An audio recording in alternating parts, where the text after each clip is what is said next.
So you guys mentioned that you guys were on the same page as far as where you guys see yourself going. So what was that catalyst for you guys to wanting to get to the next level, to get the coaching, get the mentorship, and to look at larger units? Hmm. Like, I guess it just seemed like it was something we should pursue. Like it just seemed to work every time. I Like, think we like challenges in general. yeah, Like Yeah. when we don't have a big challenge, we get a little bit bored, and like we like to get into things, yeah, whether it's a master's degree or like running a triathlon or like challenging ourselves yeah, in some kind of way. And that was just the next yeah. step or And goal, I guess. and I have to say, like, it didn't actually feel like it was going to be a whole lot more work. Like when we did a bit more homework on it, I remember I had a day of showings where I was just showing one of the homes for most of the day. And I was thinking, like, if I had a sixplex and it was all vacant, right? Mm-hmm. I, I mean, I would have been able to fill it that day. Like I Mm-hmm. would have had enough prospects. Like I had a lot of great tenants wanting that unit. I said to myself, like, I would be able to fill this easily before the end of the day. That's if it was vacant, top to bottom. Yeah, yeah. But And that's so, also, we're so lucky to be in a market where we yeah, are with the as well, low, right? yeah, Like, low Yeah. vacancy. yes, there's. But yeah, low, but it just felt like it wasn't going to be that much more difficult. And if the numbers worked, we could even have it outsourced to a property manager. Mm-hmm. And it just felt like it was the next thing to do because it worked well on our primary residence with the secondary dwelling, and it was difficult to get that. It was a lot of work to get that, like I said.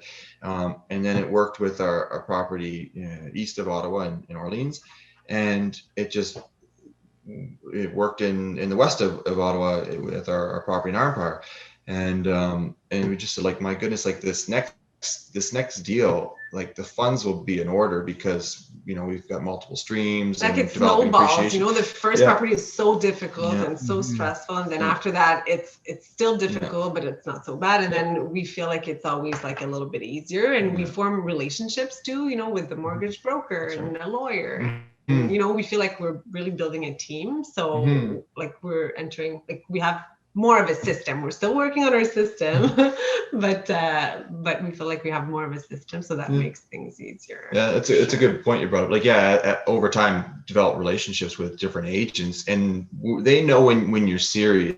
Like, if you Right. have Yeah. funds in order and you pre-qualify and you have a team, like they come to you and they say, "Listen, you just did another deal.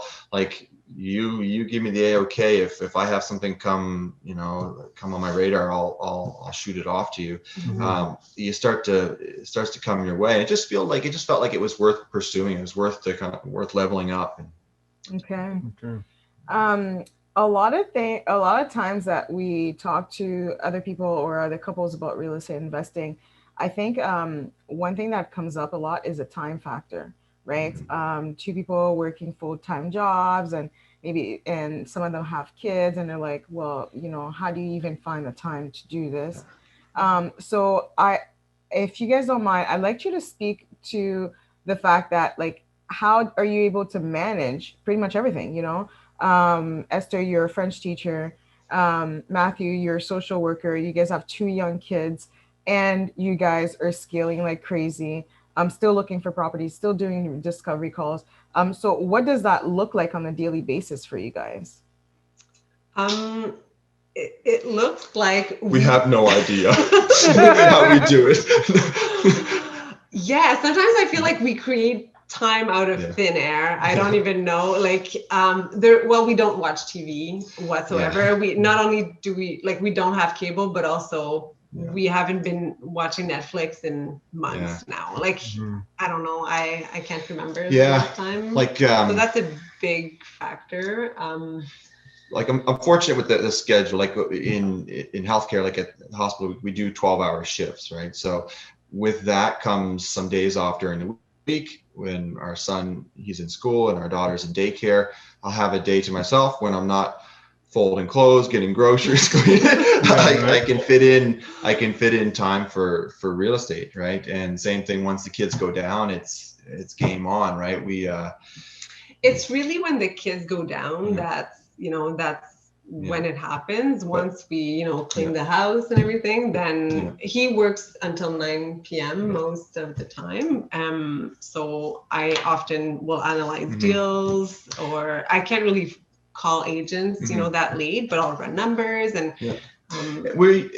there's no like one thing too, like we should say, like there's a lot of non-negotiables, we call them. Like we like at the end of the day, like we're I'm a full-time husband and a full-time dad first, right? And Esther, same thing.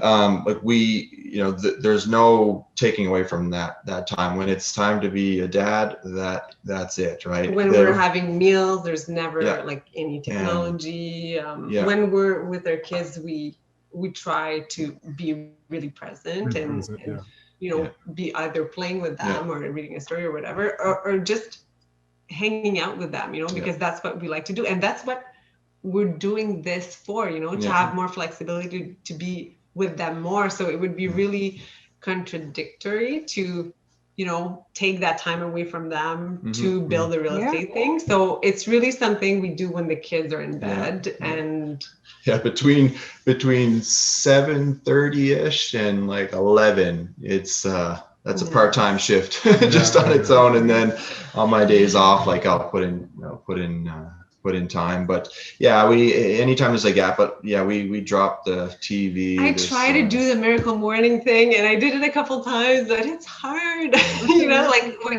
So once in a while, like I like to get up at 5, and when the gyms were open, I used to do that 3 times a week. Would get up at 5 and go to the gym or do whatever I had to do.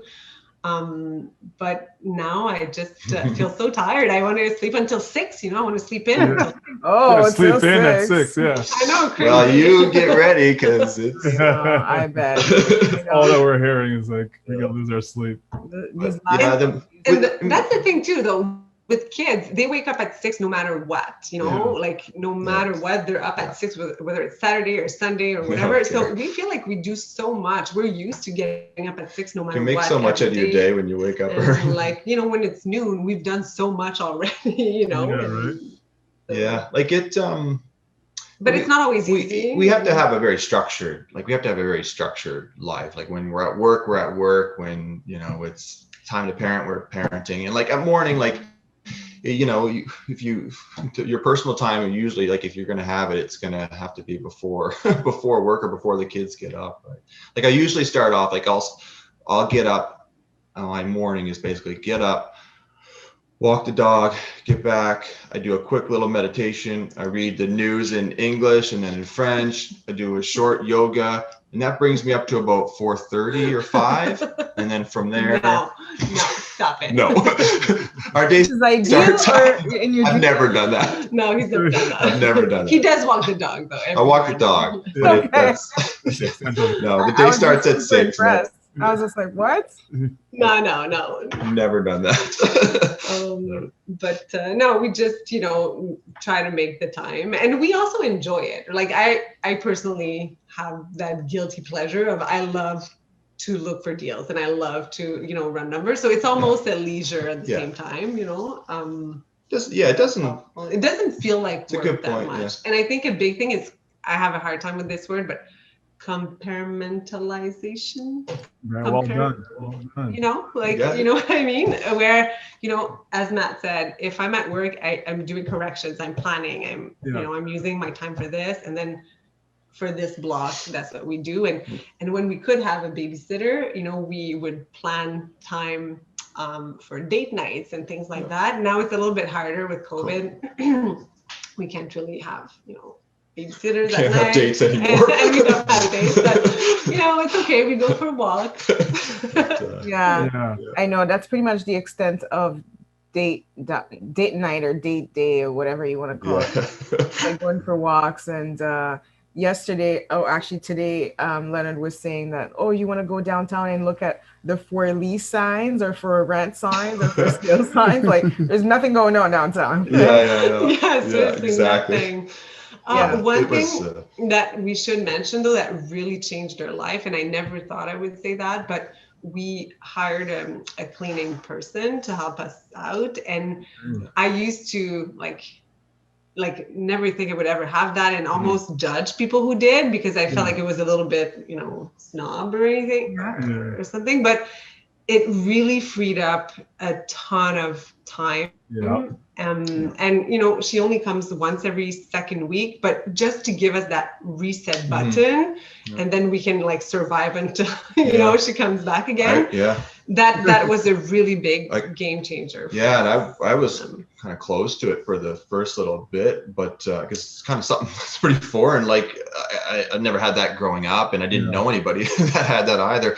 And but yeah, we've heard a lot of people doing it, and some people take it another step, right, where they'll have like somebody that comes in for their cooking and stuff, because it allows them to, you know, it allows them to, mind, you know, allows them to do more work in terms of their real estate, right? But anyways, so that was a big game changer for sure. That you know, that time we don't have to spend doing that, then it frees our mind. It frees our mind time, but it's not only, it allows us to spend more time with the kids, right? Like it's you know, we would have to, you know, put in a lot of cleaning and just things around the home that we could be, you know, using to go cycling around with the kids or what have you. But because you can't do it all, really. And we've done the same thing. At one point I was just like, you know what, we can afford a cleaner now. And she comes and goes, and like my house is clean. I don't have to worry about all that. And I think it's a good investment for your time, right? Well, I mean, just the money that we would have been putting into like restaurants or what have you, now that COVID's here, like that money just gets devoted out, like just gets deployed elsewhere. Yes, I don't think we would go back. One of our mentors, what he said is like, you have to just sort of determine what is your time worth. So what is the minimum, you know, is it $50 an hour, 75, whatever it may be. And any task that costs us anything under that, you should hire out. And I thought that concept was eye-opening, because then you're like, oh, that makes sense. I mean, that doesn't mean necessarily I'm going to be making, you know, that money at that time, but it does maybe translate in the future, right? With the amount, if you cumulatively spend that time, you know, researching for properties, networking and whatnot, it can definitely be beneficial. So I'm glad you guys say that. And it's not something like snobbish or anything. It's just really, that's what real estate is for, right? To free your time, and that's sort of part of it, right? It's just a different mentality. Just learning to delegate, you know, and to know that you can't do it all. You just can't. You need help sometimes, you know, and that's okay. And you need professionals, you know, and that's why we go to specialists too. You know, we work with realtors that, you know, specialize with investors, and we work with you know, a great mortgage broker, and so on and so forth. You know, we don't try, and a great accountant. We don't try to do everything ourselves, because some other people are really good at what they do, and they really enjoy it, right? So absolutely. Like real estate is complex. Like there's a lot, right? A lot of layers. Learn a lot of layers, and that's it. You could probably be good at any part of it, but you can't be good at everything. you have to outsource some things, right? So what have you guys done to help with your mindset, as far as maybe getting some inspiration? I know you spoke about legacy. I don't know if you want to dive deeper as to like what motivates you, what inspires you. Our kids were a huge, like we saw our you know, mindset shift completely the moment I got pregnant. We were like, okay, we need to get serious. Not that we weren't really serious with our money or anything, but we like to go out every night or whatever. You know, we didn't mind going to restaurants or, and by going out, I mean, you know, going for coffee. It was not crazy, but yes. And, you know, the moment we knew we were going to have kids, we were like, okay, let's get serious. Let's make a plan.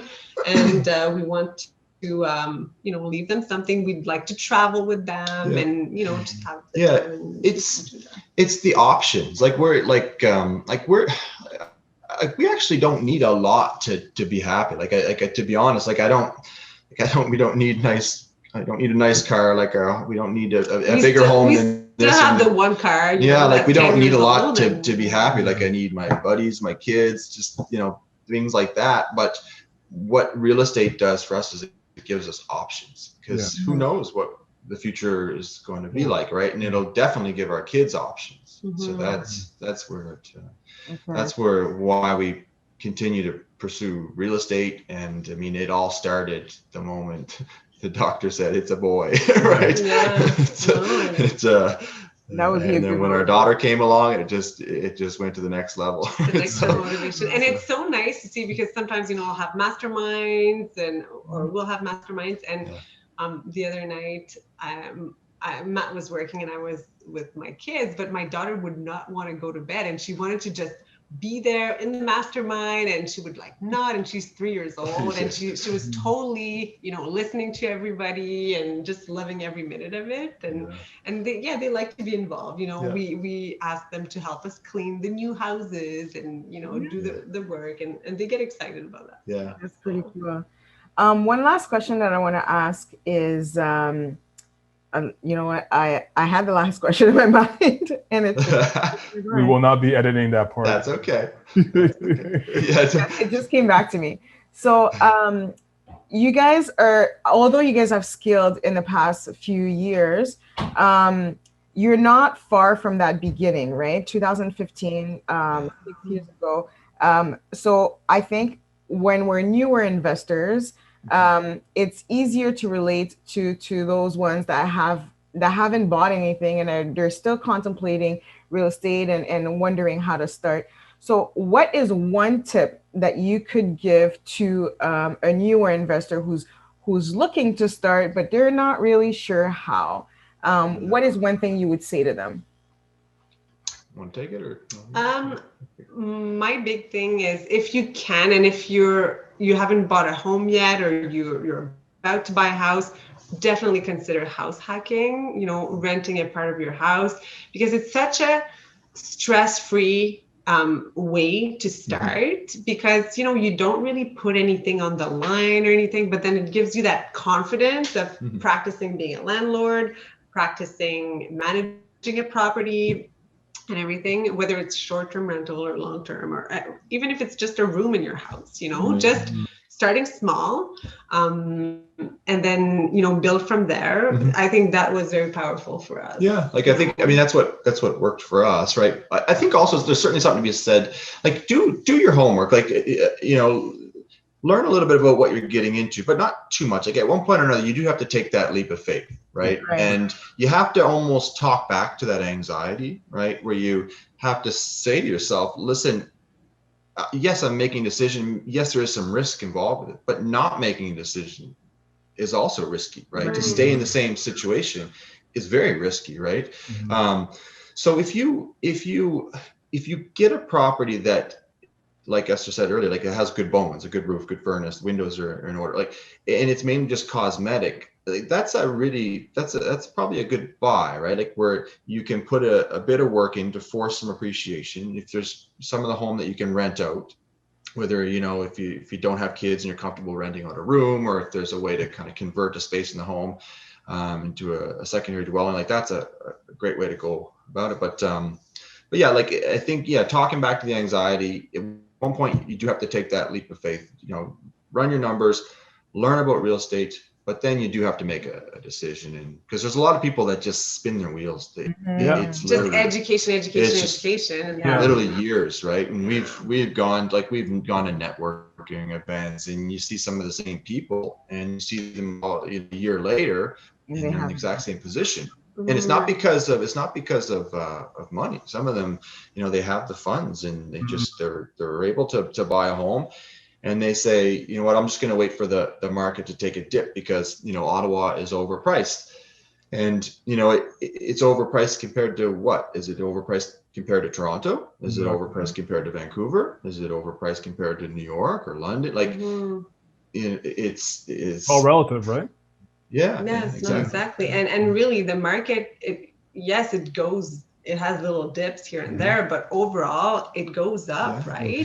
And that's it. Like there's, if say, for example, like if it was somebody that was procrastinating, and they didn't buy a property in 2017. They waited to 2020. Like even a 20% correction in the market, I don't think it's going to go back to what it was. What it was. No. You know, like there's no going back. You know, exactly. you hear dip, and if maybe a dip means 5%, but exactly. You're not whatever you can get, you know, get it. If it cash flows and the numbers work, then go for it. I think we're really happy that we started with single families, though. I know some people, they start right away, you know, 12 units, and they're really, you know, excited about that.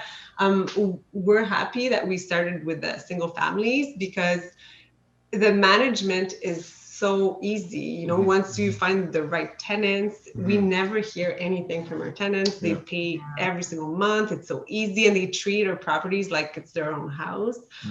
So we don't have to, you know, do the lawn, or like they take care of everything, and they decorate it perfectly. And so it really depends, you know, what you want to do, but we're happy that we started, you know, small and step by step. Do your homework. If you can put a secondary dwelling, if you can force appreciation, those are all great things to have. But then you got to make that leap of faith at one point or another. Exactly. Absolutely. Nobody can predict if you're gonna find certain things in that house, but and I think you hit it right on the nail. I think at the beginning you said that the market is pretty forgiving. We've spoken over time.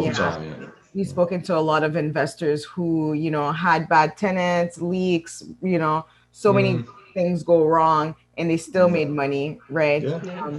So getting your just right in there is the right thing to do. It's pretty rare that you hear somebody like losing, you know, after holding on to it for like 10, 15 or so years. Like you hear sometimes where people they get into flipping, it's like a 6-month thing or whatever, and they take on all these renos, and you're gonna make mistakes. You will make mistakes. We all make mistakes. You know, things will go wrong. It's gonna rain. You know, you'll have you know, floods maybe or whatever, but you just deal with it. You know, it's nothing that you can't deal with, and that's why insurance is there, and that's why, you know, you put necessary steps. And everybody's really scared of the, you know, the phone call, the toilet leaking in the middle of the night. Really, like, you just call a plumber, and the plumbers are amazing, and they'll go and solve the problem. Actually, that you reminded me. That's one thing I should have brought up when it came to multifamilies and why kind of getting into multifamilies and looking outside of Ottawa as well. I remember having that conversation with our coach, and I remember him saying, like, if you had a plumbing issue in your property, say in Arnprior, like, would you be rushing out there to try to deal with a plumbing problem? Like, you're not a plumber. And I said, yeah, that's right. Like, I would call a plumber, and I'd have him take photos and send me the bill, and I would deal with it. And he was like, well, then what's the big difference between it being, you know, having that property here versus Saskatoon versus the Maritimes or anywhere for that matter? If the numbers work, right, and, you know, the rents can carry the mortgage and insurance and so on, or property management, and you won't have to hear about it at all. Why would you not go for that?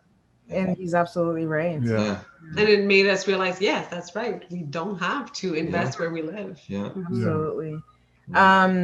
So one of the reasons that we do Same Page is kind of to show other couples that this is these are ordinary people, right? You guys are ordinary people with 2 kids living in Ottawa, a full-time job, doing the you know, scaling up, doing the things that you really want to do. And I like to be able to have our viewers, if they want to, and if you guys are comfortable with that, reach out to you if they have a question, you know. So how can they find you, either on Facebook or Instagram? What is your social media? Absolutely. So you can find me. I think Instagram is probably the best way to find me. It's at Reinvestor. So REINV Esther, ESTHER. In English, I know, I'm like, I never spell my name really, but yes. So yeah, Reinvestor. And on Facebook we have a page, Matter Real Estate Investing. So that's MATTER. Real estate investing. I can give you our email as well. It's all one word, easy. It's matterrealestate@gmail.com. Okay. We'll definitely put that in the yep. Yeah, I'm not as active on Instagram as Esther. I should work on that. But mine's my name, so it's Matthew.d. Regan, Regan.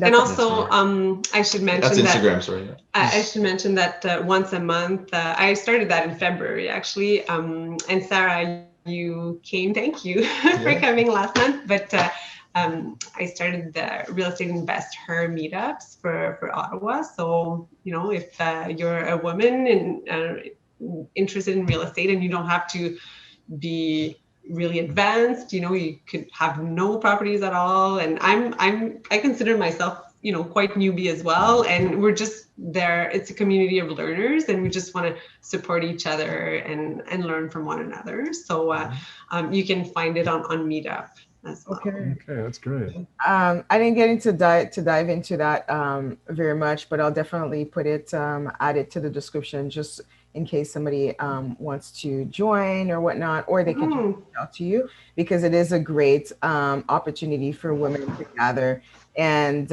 ask questions. It's very laid back, and whether you're a seasoned investor or a new investor, I think it's a really good place to network. So thank you for starting that. I think that was a really good idea. Thanks. Thank you. All right. Well, Esther, Matthew, thank you very much for joining. Oh, happy to. Anytime. This has been great. This hour has flown by. It's an hour already. Thank you so much. Wow. Yeah. That just went by so fast. I know. I could talk to you guys forever. Yeah, right. It feels that way. We'll do that often. Yes, I think. Yeah. For sure. Well, thank you so much for the opportunity, and we're very excited, and we can't wait to see each other in person when that happens. Soon, hopefully. So thank you again, and for our viewers, you will put their Instagram and Facebook handles if you want to reach out to Esther and Matthew. They'd be happy to answer your questions or just chat with you. So until next time, don't forget to live your truth.